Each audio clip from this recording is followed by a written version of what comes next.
호프채널 믿음의 가족 여러분 그동안 평안하셨습니까?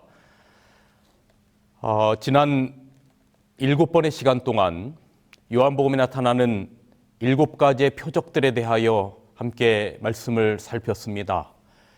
이제 오늘부터 또 여러분께 드린 말씀은 요한계시록의 말씀을 드리려고 합니다.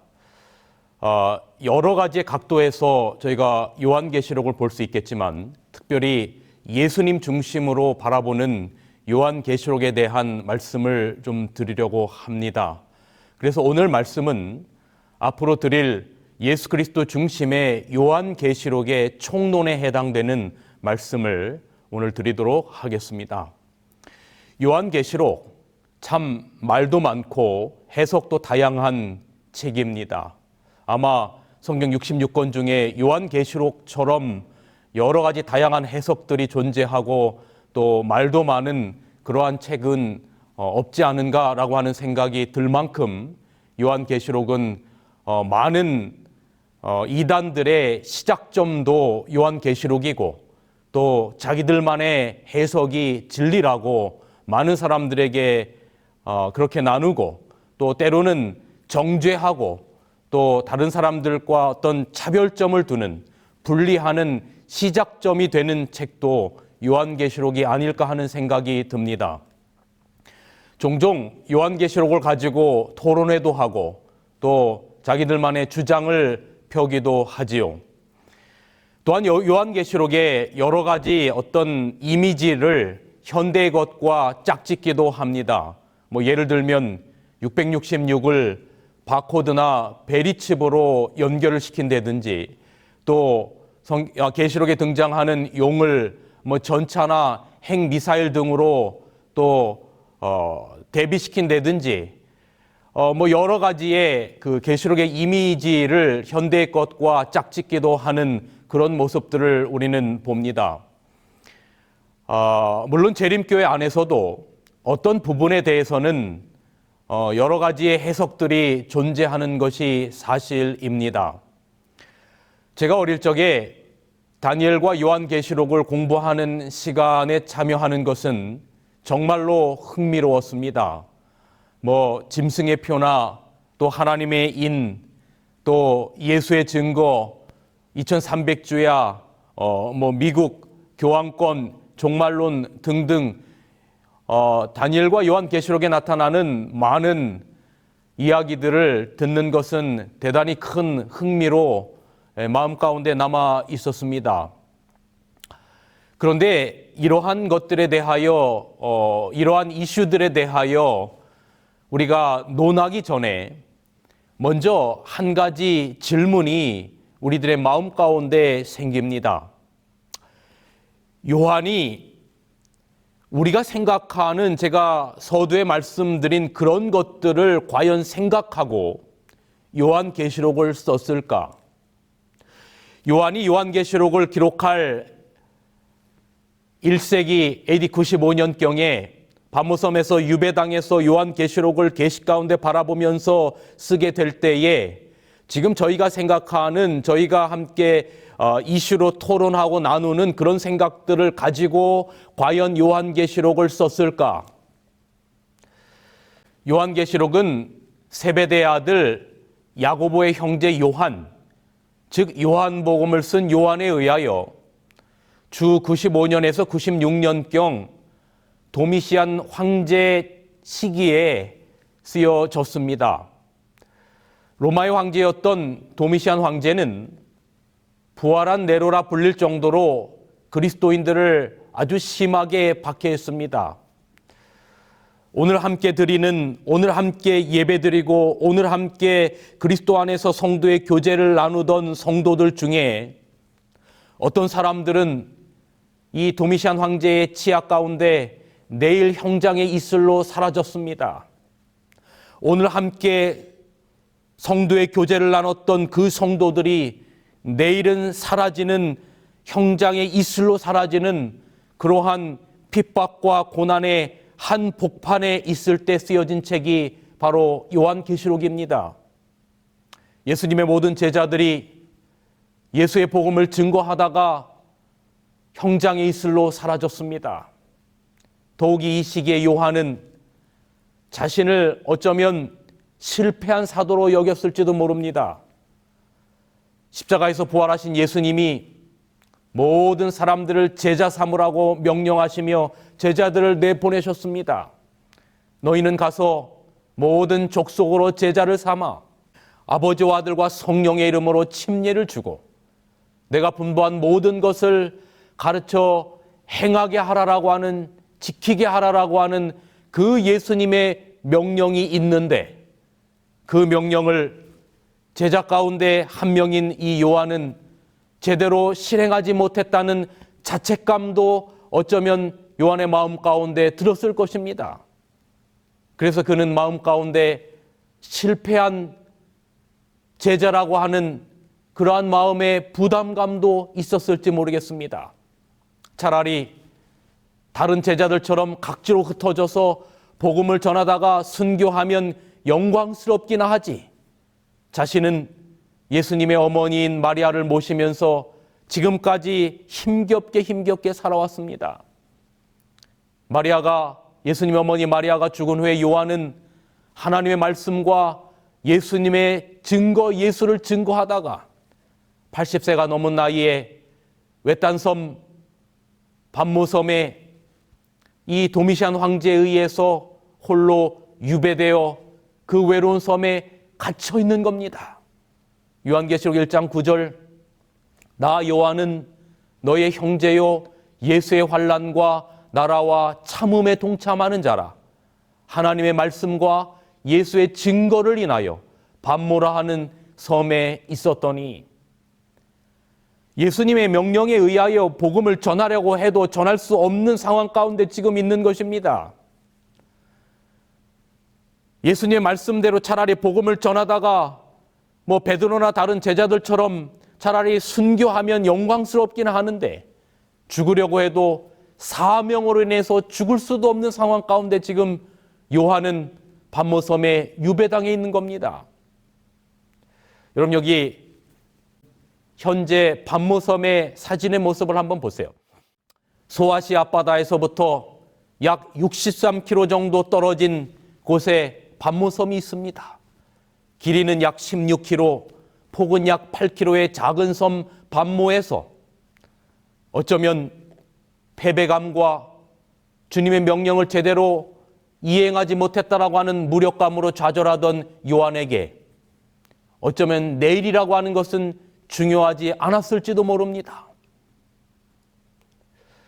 그런데 여러분, 요한을 밤모섬에 유배시킨 것은 도미시안 황제이지만 그 배후에는 사탄 마귀가 있었던 겁니다. 왜냐하면 사탄 마귀는 하나님의 말씀과 예수 그리스도가 부활하신 메시아라고 하는 사실이 전파되는 것이 선악간의 대쟁투에 있어서 사단의 입장에서는 결코 못하게 해야 할, 막아야만 하는 일이었었기 때문에 그런 것입니다. 그럼 저희가 요한계시록 12장에 의하여 선악간의 4차 대쟁투에 대한 이야기를 많이 합니다. 1차 대쟁투는 하늘에서 예수님인 미가엘과 천사장이었던 루스벨 사이에 있었던 그 전투가 선악간의 4차 대쟁투의 1차 대쟁투로 저희는 그렇게 이해합니다.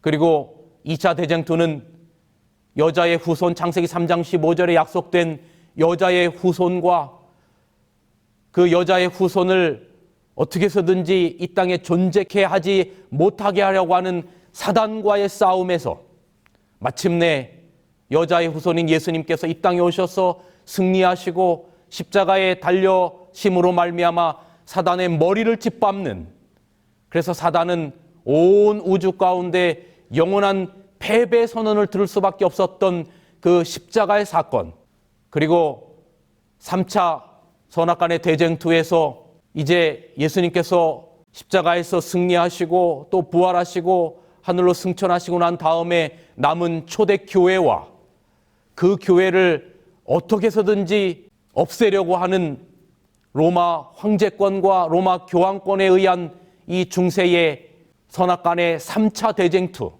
그리고 또 선악간의 4차 대쟁투 가운데 계시록 12장 17절에 여인의 남은 자손, 하나님의 계명을 지키며 예수의 증거를 가진 세상 역사의 마지막 새 천사의 기별을 전할 남은 자손과 계시록 13장의 이 복합짐승, 그리고 두 뿔 가진 새끼 양으로 표상된 다시금 부활하게 될 교황권과 미국에 의하여 또 마지막 선악간의 대쟁투의 예수님 재림 직전의 싸움인 4차의 싸움, 우리는 이 이야기를 잘 알고 있습니다.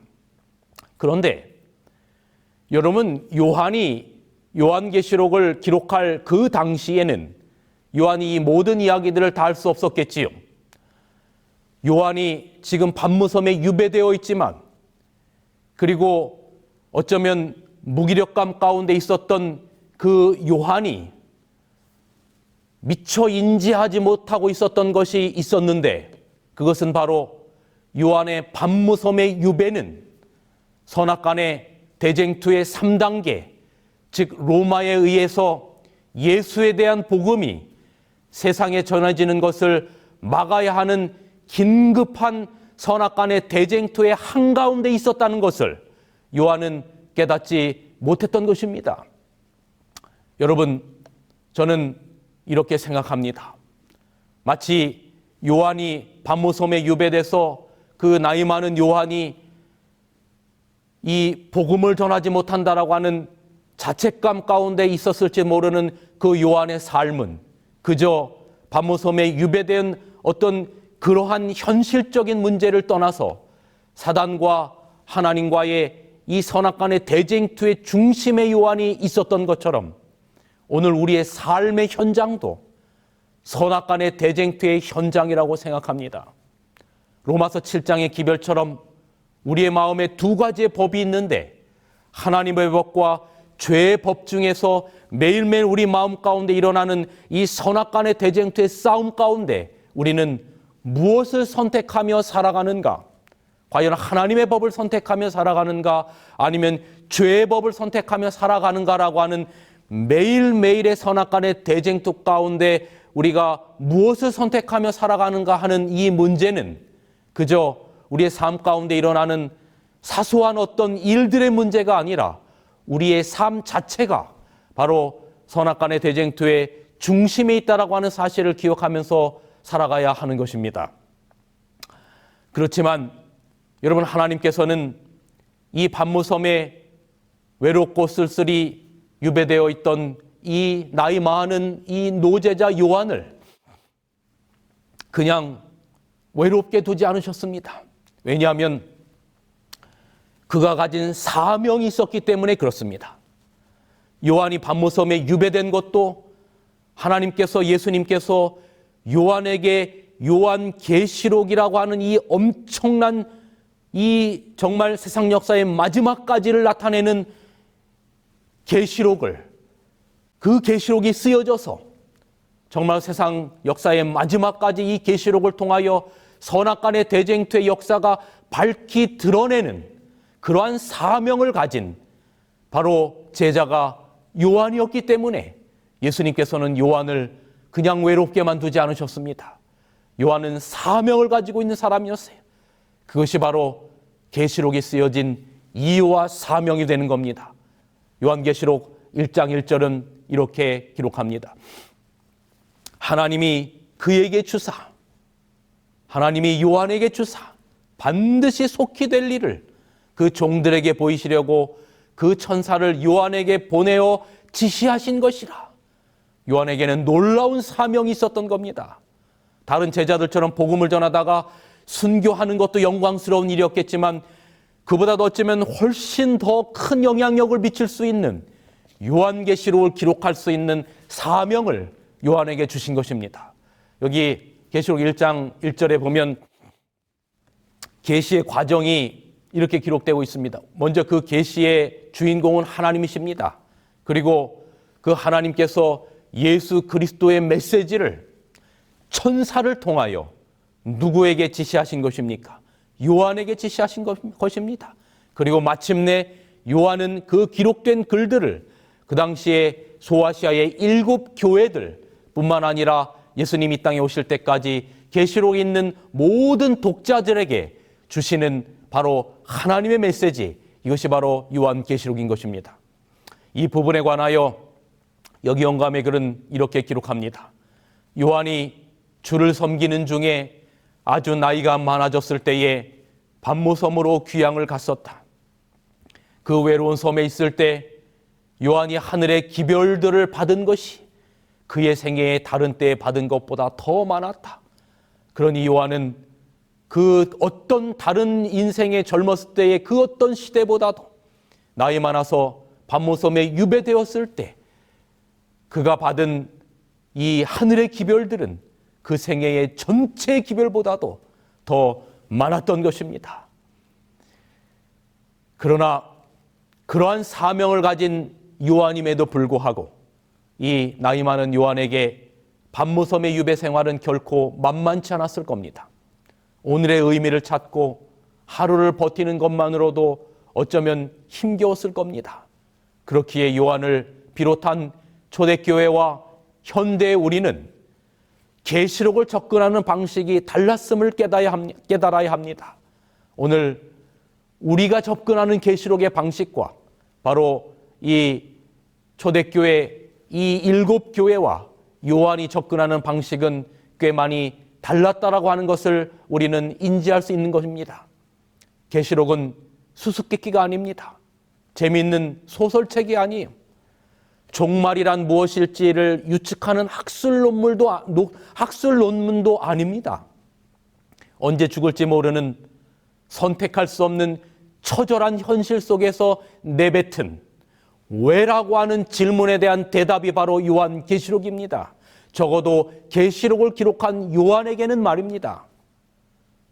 이 질문에 대한 답인 요한계시록은 1장 1절에 이렇게 선포합니다. 예수 그리스도의 계시라. 예수 그리스도의 계시라. 그렇게도 그리운 예수님 다시 오시겠다고 약속하시고 하늘로 승천하시고 어느덧 60여 년이 지났어요. 예수님의 얼굴도 어쩌면 이 노제자 요한에게는 이미 가물가물한지도 몰라요. 요즘처럼 사진이나 갖고 있으면 그 그리운 예수님 자주 보련만 그저 60년 전에 하늘로 승천하시면서 마지막으로 보았던 그 예수님의 모습은 요한의 뇌리 가운데 가물가물한 잔상으로만 남아있을지도 모릅니다.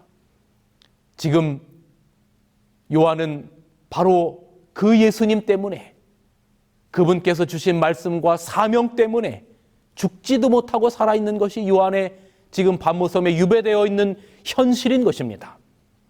그런데 여러분, 이것이 우리의 사명이 아니겠습니까? 이 세상 역사의 마지막에 여러분과 저를 여자의 남은 무리로 택하신 이유 말입니다. 안치기를 깨닫게 하시고 세천사의 기별을 온 세상에 비추어야 할 사명을 바로 여러분과 저에게 주신 것입니다. 여러분, 우리의 적은 우리가 아닙니다. 우리는 세상의 악의 영과 싸워야 할 사명이 있는 백성들입니다. 이런 사명 때문에 요한은 그 외로운 섬에 유배당해 있는 겁니다. 이때 주님께서 반모섬에 60년 만에 요한에게 나타나십니다.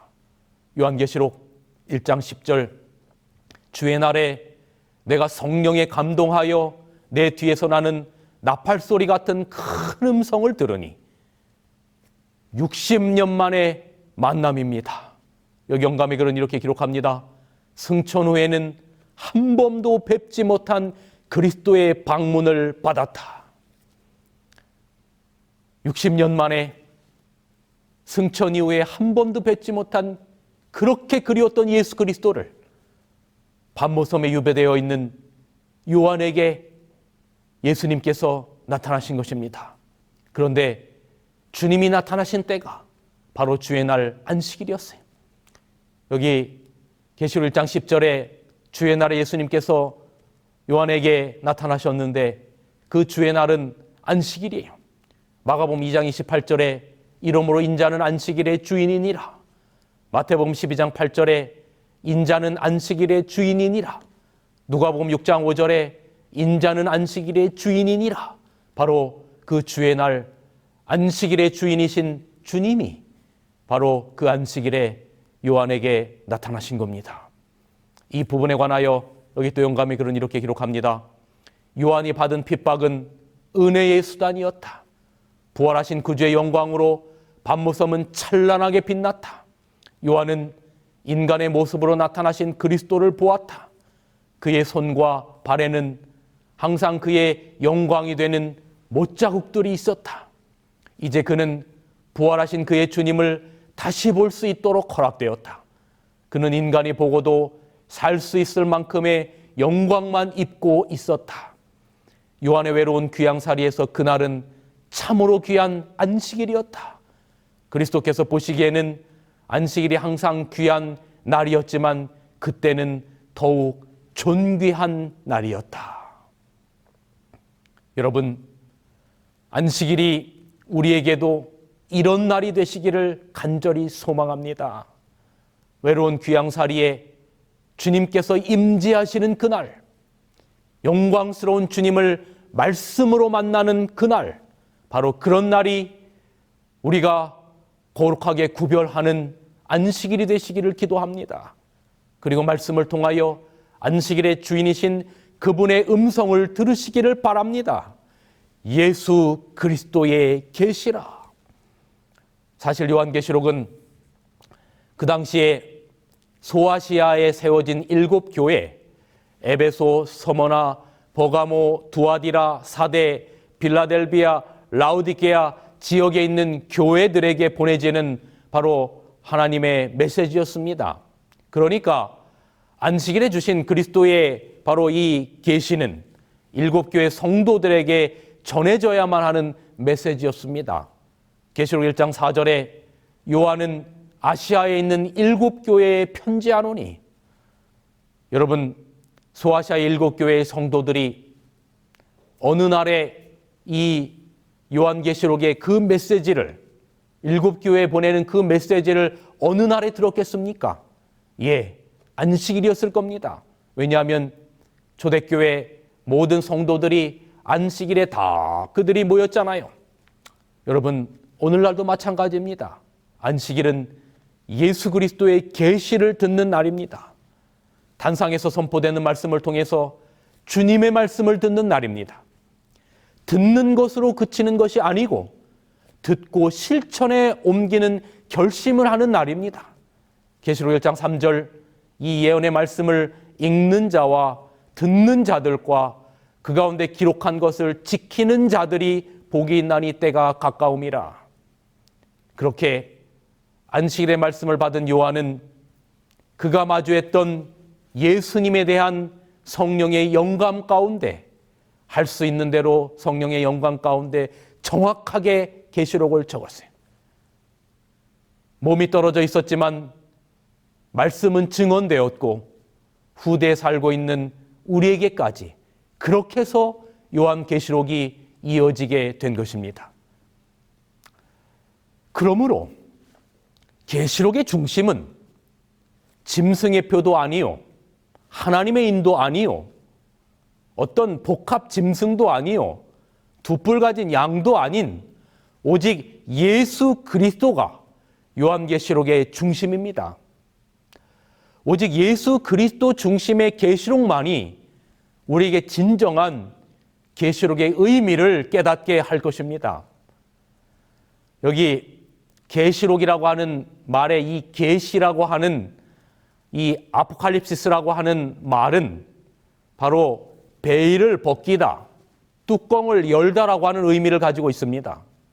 요한계시록은 모든 것을 숨김없이 폭로한 책입니다.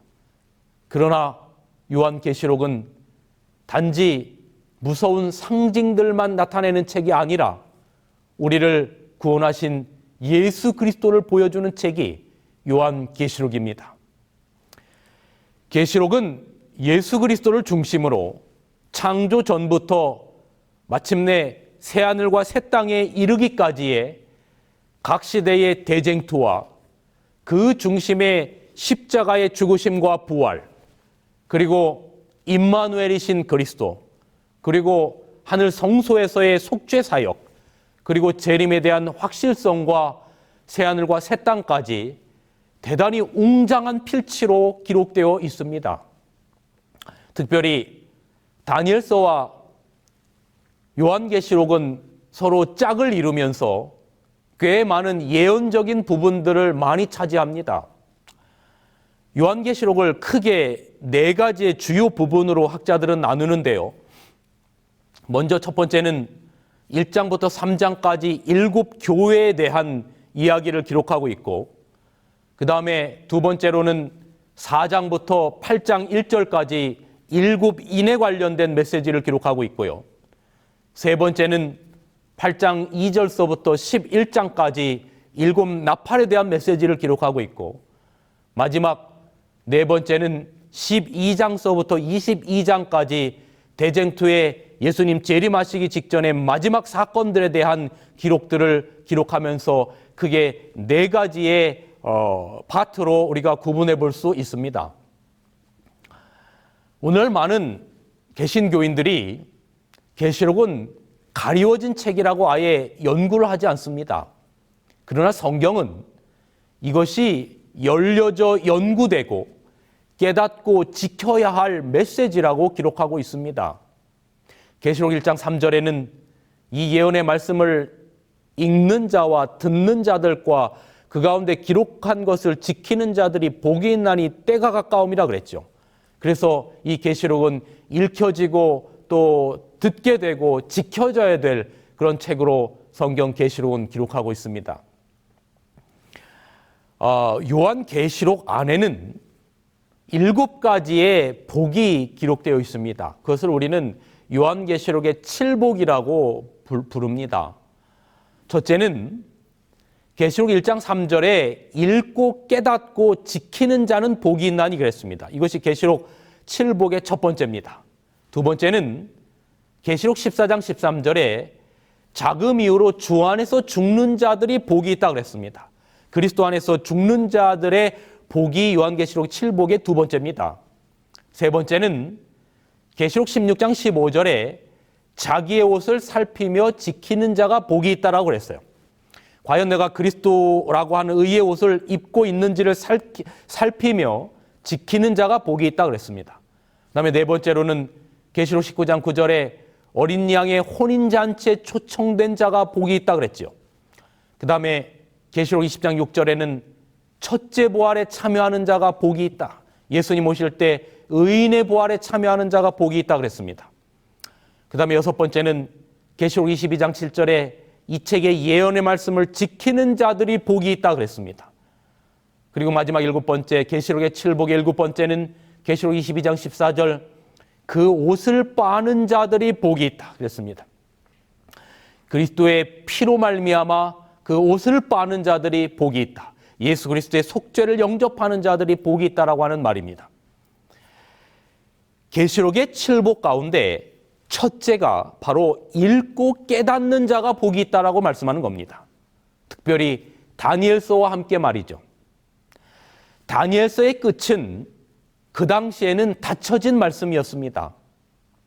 여기 다니엘이 다니엘서를 기록하고 그 기록을 마칠 때 다니엘이 그것이 무슨 뜻인지를 알지 못했다라고 말했어요. 왜냐하면 앞으로 일어날 일이었기 때문에 다니엘이 깨달을 수 없었던 겁니다. 여기 다니엘 12장 8절 9절에 내가 듣고도 깨닫지 못한지라 내가 가로되 내 주여 이 모든 일의 결국이 어떠하겠삼나이까 그가 가로되 다니엘아 갈지어다 대저 이 말은 마지막 때까지 간수하고 봉함할 것이다. 그러나 마지막 때가 되면 그 봉함된 책이 다시금 열릴 것이라고 하는 의미인 것입니다.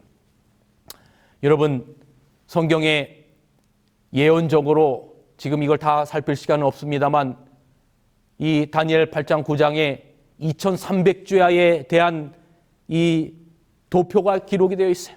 그런데 성경에서 역사적으로 예언적인 마지막 때는 바로 한 때와 두 때와 반 때가 끝나는 1798년 이후를 성경은 마지막 때로 보는 것입니다. 그래서 마지막 때가 되면 이 닫혀졌던 다니엘서 그리고 요한계시록이 마침내 열려지게 돼서 그것을 읽고 듣고 지키는 자가 복이 있다라고 하는 계시록 1장의 기별처럼 그렇게 열리게 될 것입니다. 실제로 성경에 기록된 많은 역사 예언의 성취들이 한 때와 두 때가 끝나는 예언의 마지막 때가 끝나는 1798년 이후로 마지막 때의 특징들이 정말로 대단히 많이 일어난 것들을 우리는 차차로 살펴보게 될 것입니다. 어쨌든 마지막 때에 가서는 이 계시록이 열리고 드러나고 사람들이 읽고 깨닫고 지키는 자들이 복이 있게 될 것이라고 하는 성경의 말씀인 겁니다. 여러분, 우리는 정말로 세상 역사의 마지막에 살아가고 있습니다. 그런 의미에서 요한계시록을 우리가 잘 깨닫고 잘 마음 가운데 새겨야 될 말씀으로 우리의 마음 가운데 받아들이는 것은 대단히 중요한 일이라 하겠습니다.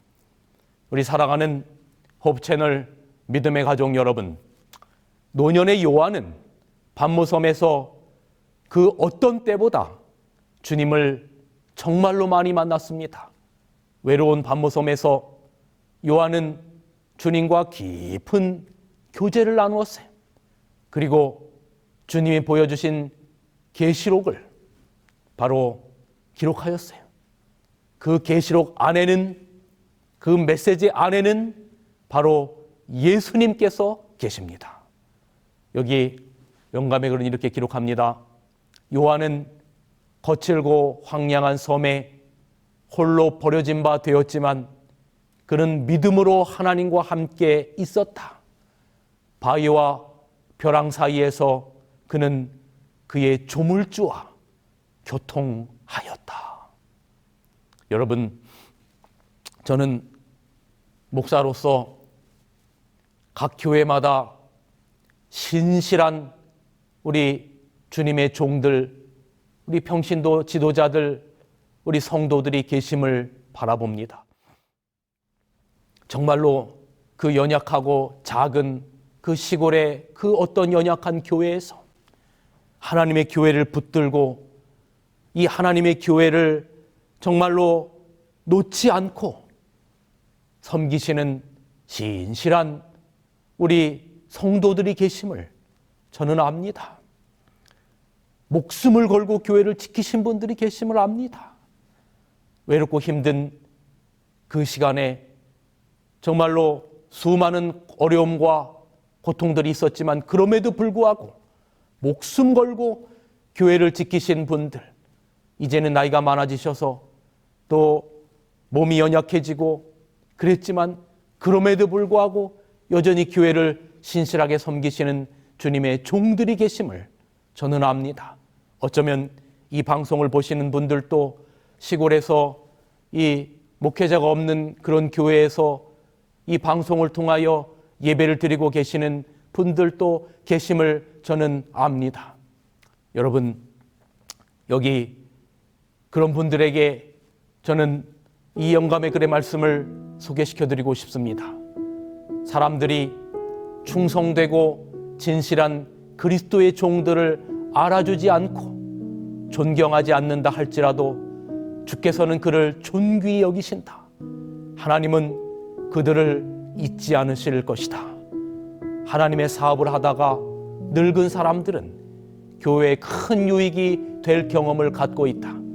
하나님은 그를 섬기는 가운데 연수가 높아진 그분의 종들을 귀중히 존귀히 여기신다. 이 지구 역사의 마지막 장에 관계가 있는 가장 영광스러운 진리들이 예수께서 사랑하시던 노제자들에게 주어졌다. 여러분, 용기와 힘을 내시기 바랍니다.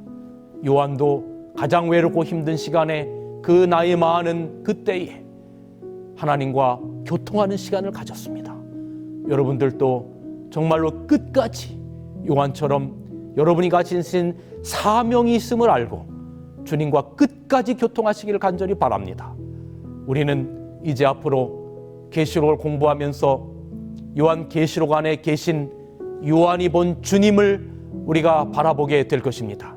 그리고 세상 역사의 마지막까지의 예언을 볼 것입니다. 우리는 반드시 주님의 재림을 볼 것입니다. 볼지어다 구름을 타고 오시리라. 각인의 눈이 그를 보겠고 그를 찌른 자도 볼 터이요 땅에 있는 모든 족속이 그를 인하여 애곡하리니 그러하리라. 아멘. 우리는 여러분 어느 편에서 주님을 뵐 것입니까? 주님, 우리가 주님을 기다렸으니 어서 오시옵소서라고 말하는 편에서 우리가 주님을 뵐 것입니까? 아니면 산과 바위야 내 위에 떨어져서 영광 가운데 오시는 주님으로부터 나를 가리우라라고 하는 편에서 주님을 뵐 것입니까? 첫 번째 음성이 우리의 음성이 되기를 간절히 기도합니다. 하나님께서 여러분과 늘 함께 하시기를 간절히 바라면서 오늘 요한계시록 총론의 말씀, 예수 그리스도의 계시라라고 하는 말씀을 줄이겠습니다. 감사합니다.